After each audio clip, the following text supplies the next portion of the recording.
welcome to another series of Pillow Talk. Today I would like to present Carlie Hunter from the Pole Boutique. She's had this boutique now for quite some time. Thank you so much for joining us today, Carlie.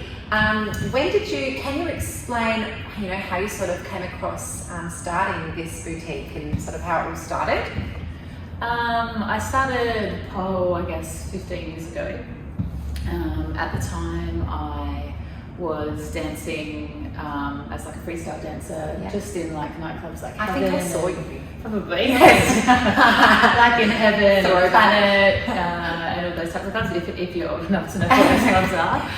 And I actually just went for a job interview for a pole dance teacher because it looked interesting to me.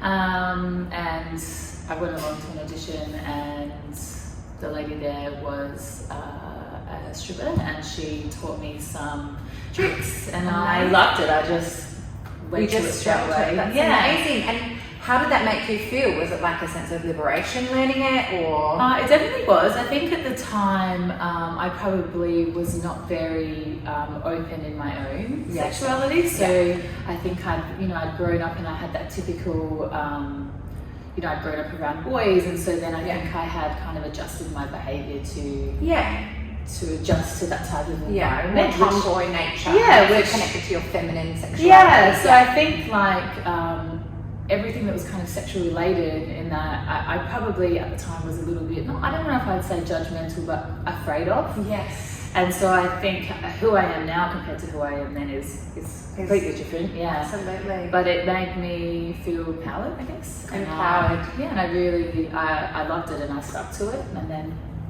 here we are. This happened. 5 years in, I opened my own studio, and recently we moved from being in the old location. We were there for 10 years, and we've expanded now into this haven of aerials and pole and anything kind of dance related. So that's incredible. Wow. So this has been around for a good 10 years now, and you've sort of just evolved with it as you have, in your own self, you've evolved in the business. That's quite amazing. I also wanted to mention, you just got back from a pole dance championship event, didn't you? That's amazing. So we were really intrigued about that. We thought, wow, that must be a lot of pressure. You used to compete with pole dancing a lot, and I know that you've won a lot of awards in that. I find your dancing incredible. Oh, thank you. That's okay. And we wanted to know, how do you keep up with the heat, like the pressure when you're about to perform? How did you used to get all, sometimes people get a bit psyched out or blocked. Like, how did you push past that and prepare yourself? It's interesting. When I initially started competing, I felt like I didn't handle it very well. So the pressure really used to get to me. I would cry all day long when I would get to the event. I would cry in the lead up, and then when I got off stage, I just put so much pressure on myself. I never really enjoyed the process. So I actually forced myself to keep doing it because I wanted to get better at handling the pressure. That's amazing. So over the years, I kept doing it, and eventually I started winning and getting better. And I've kind of developed a process. I think along the way, no matter what, you kind of go through some stages where, at first you're like, yes, I can do this, and you're feeling like it's going to work, and then you go through stages where you're like, I know nothing, I can't do this, I don't know what I'm doing. Yes, I do know that feeling. And then leading up a few days in, I probably still do this. It's just part of the process. I cry, and I just think I can't do this. Why do I do this again? But then like leading up in the days before, I just tell myself like I need to do it. I think I don't want to quit. And I think it's easy, and I have a tendency to want to pull up because it's easier.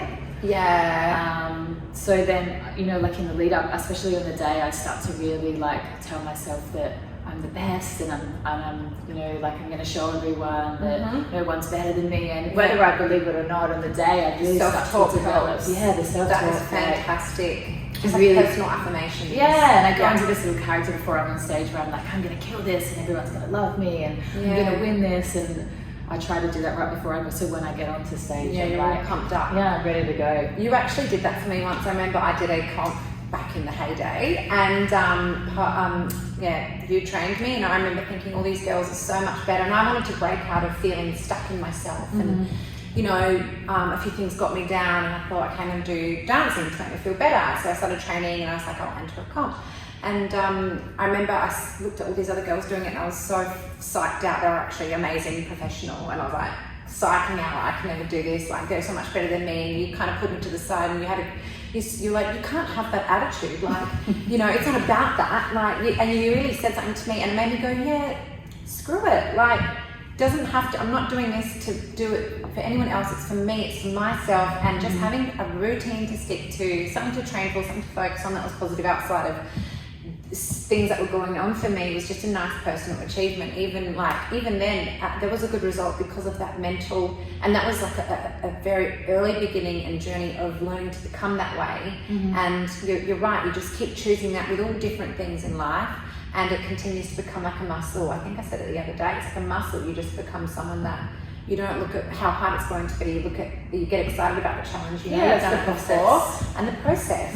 Yeah, that's amazing. I think you make a really good point that it's about doing it for you, yeah, and not about doing it for other anyone people. else. So it's about the challenge of setting a goal, no matter how hard that goal gets, yeah, to just sticking focused that's and getting right. to the end point. Absolutely, and it's the best feeling though, isn't it, when you actually do perform and actually a really good result comes, and it's like you didn't need alcohol, you didn't need anything, it's just that feeling inside is so good. Like it's like an exam, finishing anything, that feeling when you did it is so good. So, yeah, especially when along the way it felt like it was impossible. Yeah, self-affirmation. Yeah, that's amazing. Bringing it back to what you sort of mentioned at the beginning, how you felt kind of stuck or disconnected from your sexuality. What is it that you're trying to teach other women or the other students that come in here to learn pole dancing with you? I think initially I mentioned before that when I initially started pole, I did feel really uncomfortable with like the more sexual type movements, with being who I wanted to be. I think I was kind of like stuck in this little place of being unsure what was allowed and what wasn't allowed, and whether people were going to judge me. Yeah. And I think over the years I've really developed an understanding that it doesn't really matter what other people think. Absolutely. And so I want students to be able to come in and be comfortable exploring this challenge, or exploring pole or aerials or the dance that they do, anything that they do, without having to feel that they're being judged by anyone in the environment, but also that they're not judging themselves or putting limitations on themselves about what's acceptable in society or about what's not acceptable. I think it's such a complicated thing, because we want people to be confident, but you're never just at that level. There's ups and downs. Like some days you wake up feeling like you don't want to go somewhere, and we do as teachers as well. I often have students message me and say, hey, I think I can't come anymore. Unfortunately I put on some weight and I'm not feeling comfortable in the class. And I love to be able to let them know that we go through those things as well. Oh, I love that. That's really important. That's so beautiful. We just want everyone to be able to feel accepted and comfortable in the environment. So whether they're women, whether they are non-binary, or anybody that identifies as a woman or a man or anything at all, just doesn't matter. We want people to be able to come into the environment and feel like they can dance and be themselves and explore whatever journey that they want without judgment.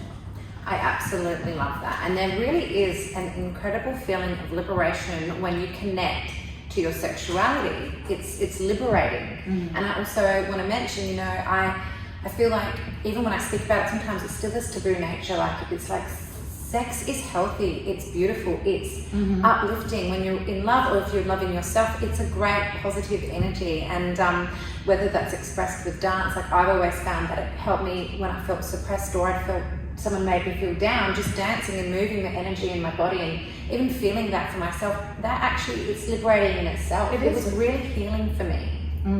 Just to add on that. No, it definitely is. Like when I, prior to even starting pole, I really struggled with anxiety and being able to go out in public. I would often find myself like going to job interviews or going places and not being able to go in the door, and I would go, and I would get back on the bus and I would go home, and those people would start calling me and I wouldn't answer the phone. I would have lots of those situations where I felt like I just couldn't approach public, and pole really changed that for me. I don't know that it's pole itself, or perhaps that it is that little bit taboo, that the type of people that bring themselves into the environment are open-minded, really allowed me to feel like I was in an environment that I didn't have to worry about what other people thought of me anymore. Yes. But I think with the sexuality thing too, it's really important that people understand when they have those feelings or those judgments against other people that it's generally not really about the other people at all. It's always about them. Yeah, and I really acknowledged that years ago, was that the reason I was having those feelings was because I felt uncomfortable. It was never about what those people were doing. Yes, I get that. Yeah, and that's really something I want to instill in students, is that if people are judging them outside of here or they're not accepting of them, that it's not really about them, and that those people are still just on their own little journeys of enlightenment. Just tying it all up, we felt really inspired to connect with the Pole Boutique because we feel really like-minded when it comes to sexuality, connecting to ourselves, being confident, learning how to hold yourself, any gender that you identify with, and the community movement of that. And thank you so much for having me. I know all the girls here will be really excited to hear more about what you guys do, and I'm really excited to connect with E121 because I think all of our values really align with each other. Yeah, you said that perfectly. Our values do align. Embrace your sexuality, no matter what gender you identify with. It's really nice to connect as well. So I really appreciate you today opening up to us, and I have a lot of respect for you, and thank you so much for sharing that with us. I think we'll be doing a little bit more pole dancing. We'll mention that later, but just thank you so much for your time today. No, thank you for having me. It's been really lovely chatting with you. My pleasure.